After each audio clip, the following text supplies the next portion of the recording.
Oh boy. I apologize for the glaring light. It's from my window. I tried to get an angle where I'm not in front of it. I'm so terrible at lighting, god damn. Hey, what's up you guys? Madisonthecat here, aka Deed, and today I'm gonna introduce you to a new series. It's not necessarily new because I've done this stuff before, but I thought I'd do it anyways. So I'm starting a new series on my channel called From One Artist to Another. And basically that's the series where I'm going to be talking about all my art stuff. I'm going to be giving you advice, I'm going to be talking about specific art topics and all things like that. So in the beginning I talked about, things on DeviantArt and things that are art related, like stealing art theft, Mary Sue's, using bases and all that. I talked about that in the past, and I don't think I'm gonna remake those videos. Maybe, I don't know, probably not though.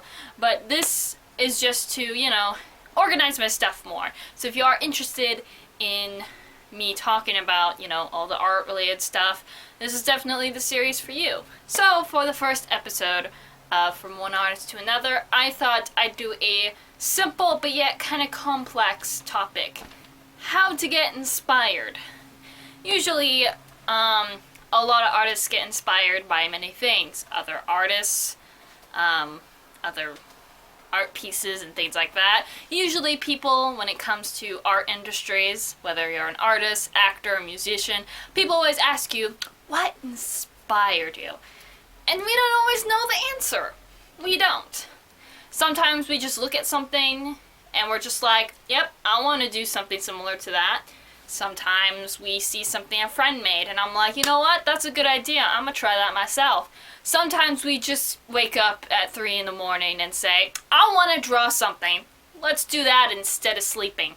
So yeah, it's hard to explain how to, get started and how to be inspired. But let me tell you some of the ways that I got inspired. So what inspired me to start drawing?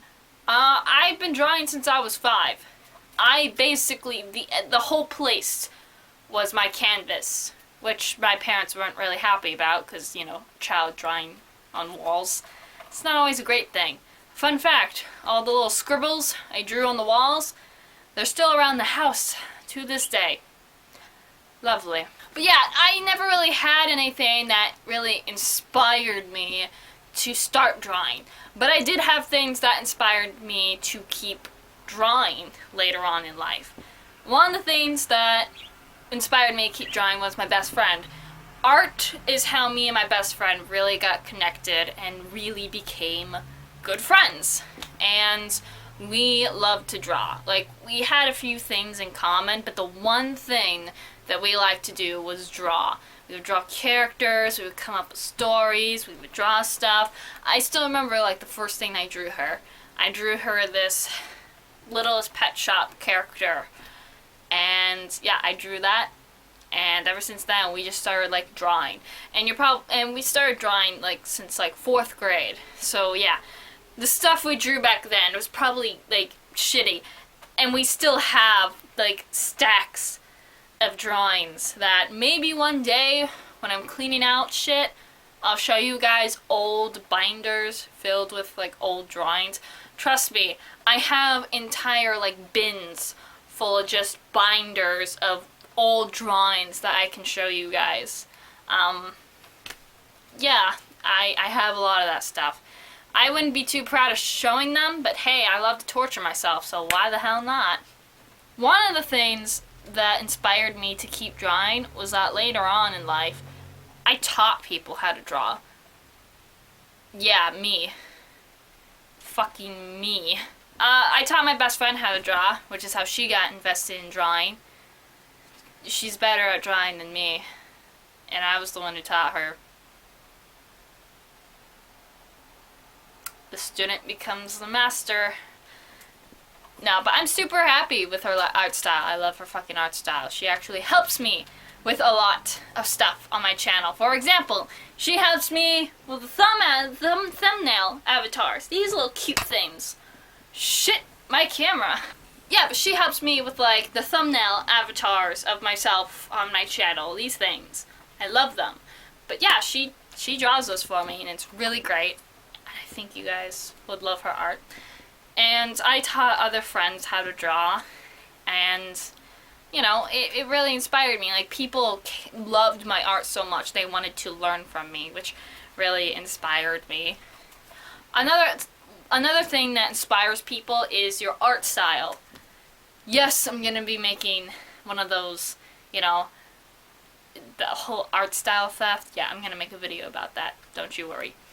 But for now, talking about being inspired by your like art style or whatever.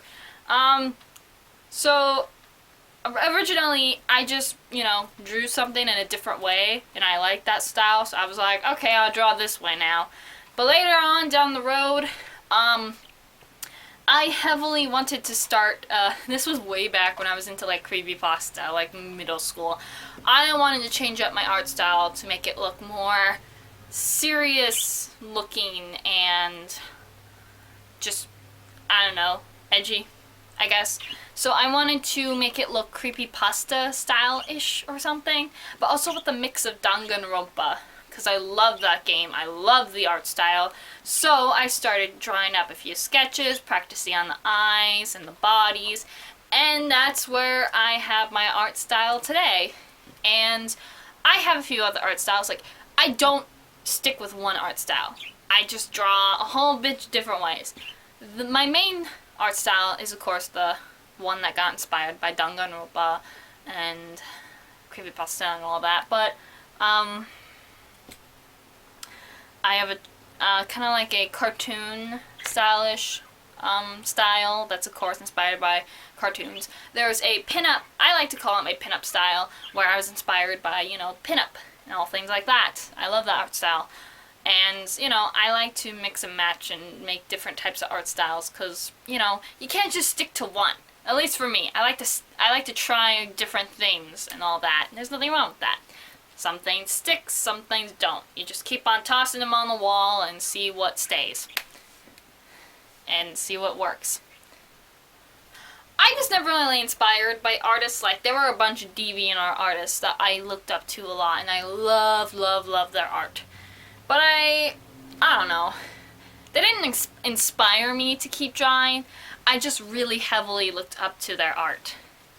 But now, here comes the part where you get inspired on creating things, like art pieces and characters. So I always get asked, well, how do you start creating characters? How do you get inspired or, you know, jumpstart on creating characters? Let me take you down to memory lane of when I was in middle school. Here's the thing about me. I am a creative person. I come up with some weird ideas.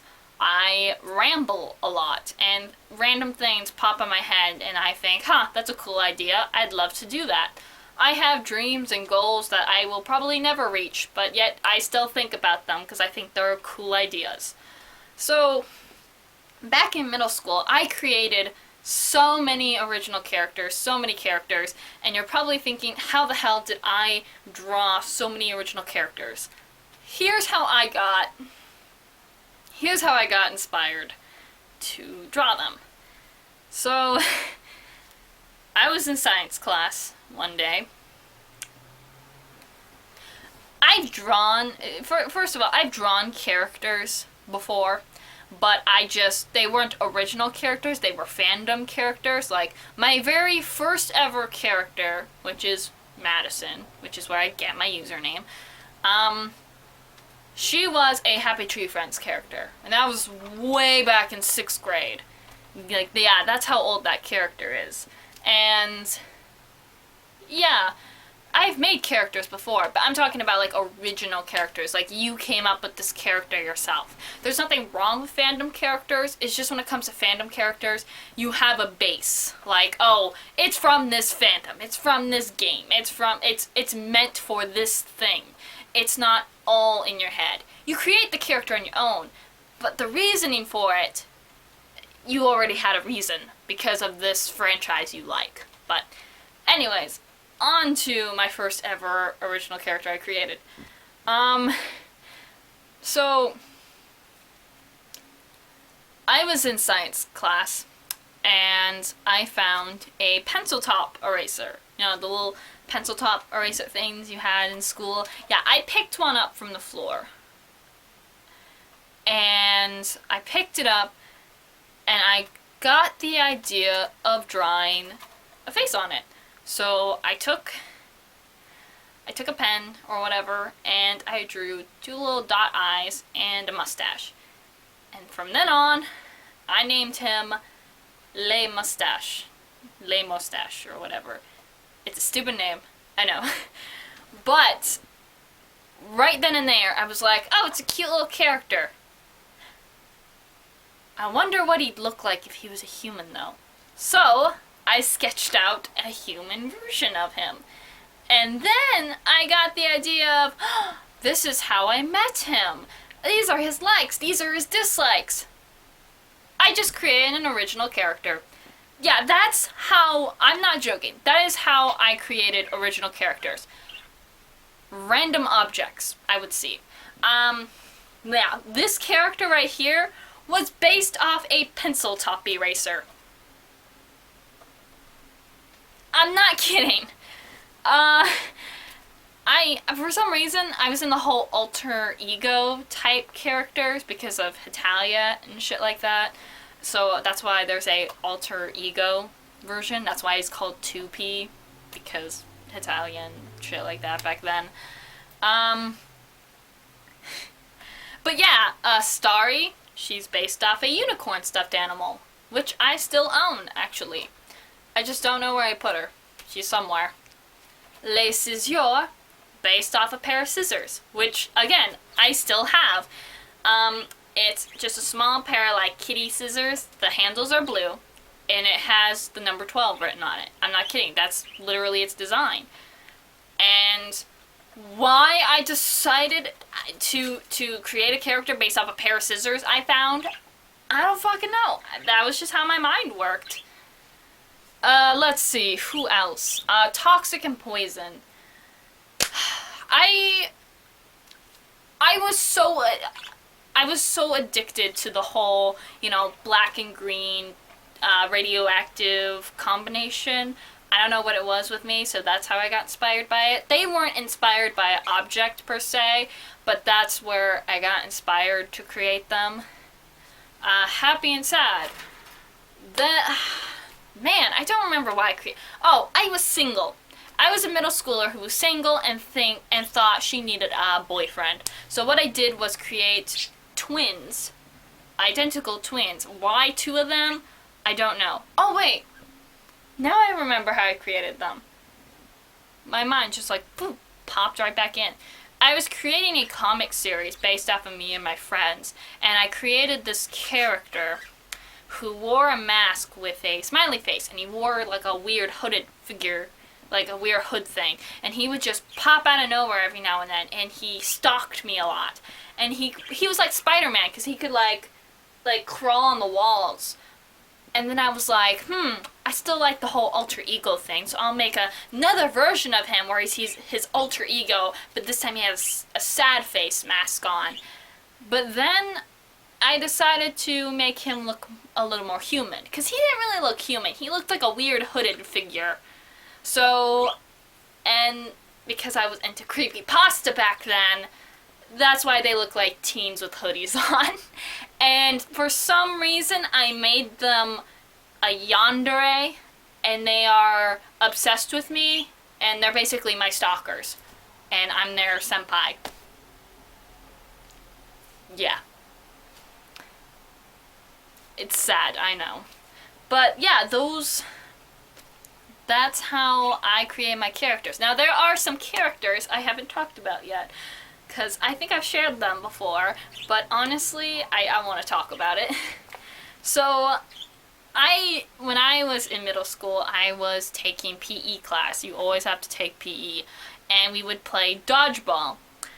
For some reason, my little head of mine, so The dodgeball game we played was different. It had these blue mats, you know, those blue giant exercise mats. We put them up as forts, and what you had to do was knock down the forts in order to win.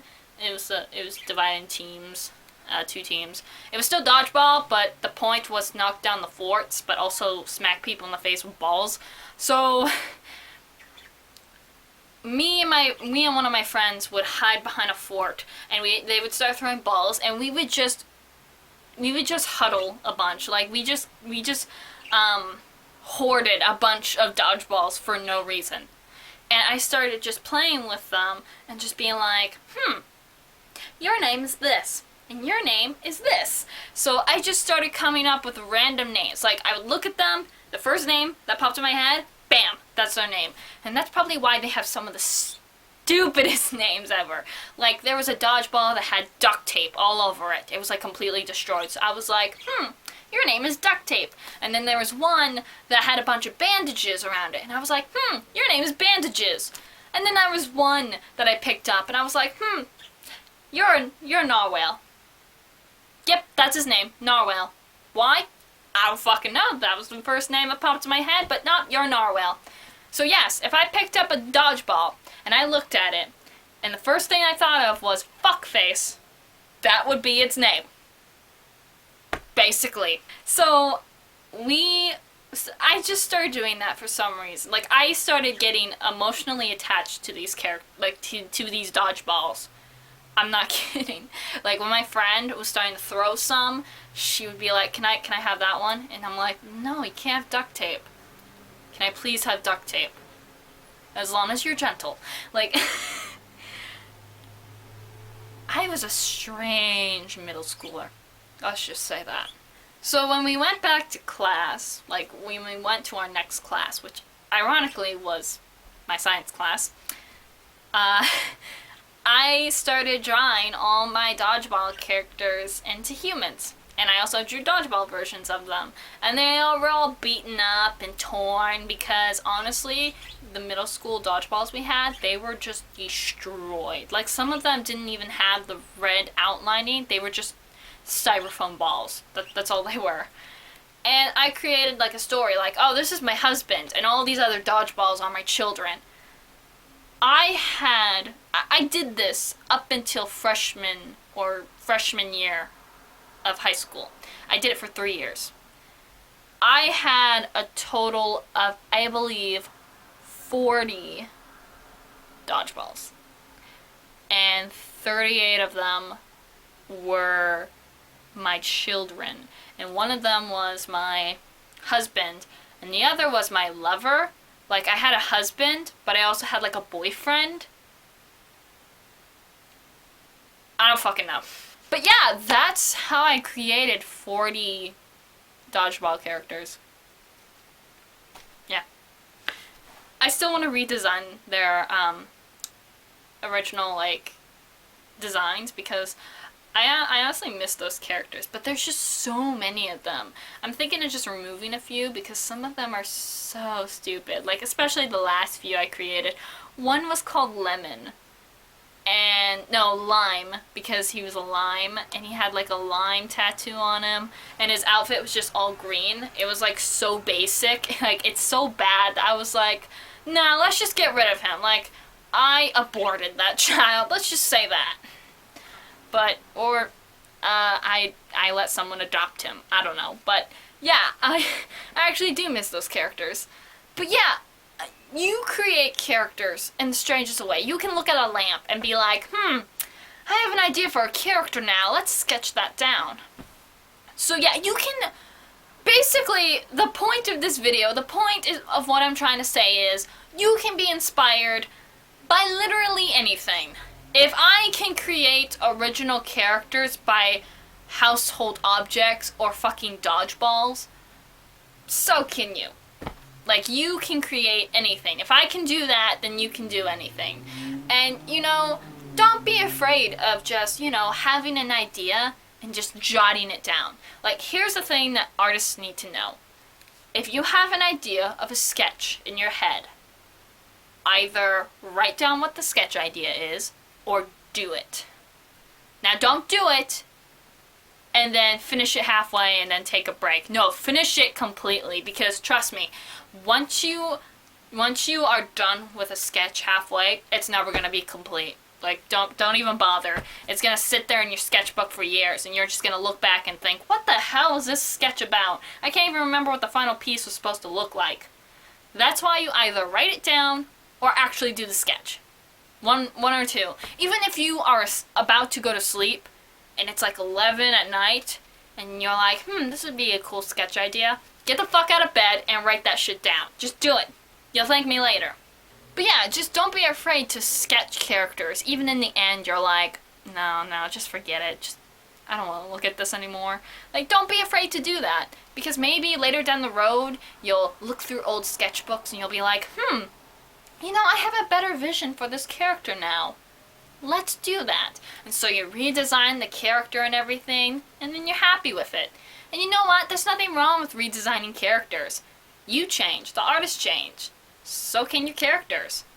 I mean, we all change throughout life, especially when we're going through middle school and shit like that. And, yeah. You can be inspired by anything. By nature, by objects in your room, by other people. Anything can inspire you. So don't be afraid to be inspired. And don't be afraid to jot down sketch ideas you have in your head. There's nothing wrong with that. I don't think this video had a point. It was just me rambling, which I do that a lot. And I don't know if you guys would be interested in just me just talking about whatever, because trust me, I do that. I'm not exaggerating. I do that. But yeah, that's basically what I had in mind of saying. So, yeah. Anyways, let me know what you guys thought, and tell me what inspires you. Do I inspire you? Do household objects inspire you? Do, I don't know, vaporwave music inspire you? I don't know. Whatever inspires you, feel free to share it if you want. And just, let me know what you think of the series, and if you're excited to see more. But yeah, that is about it. Anyways, that's it for today, and I hope you guys enjoyed this video, and I'll be seeing you lovely freaks later. Bye! Love you. I fucking hate all of this dark dance music. I fucking hate dark dance music. I fucking hate synth pop, fucking gothic glow sticks, fucking synth pop, fucking EDM, fucking dark dance music. I fucking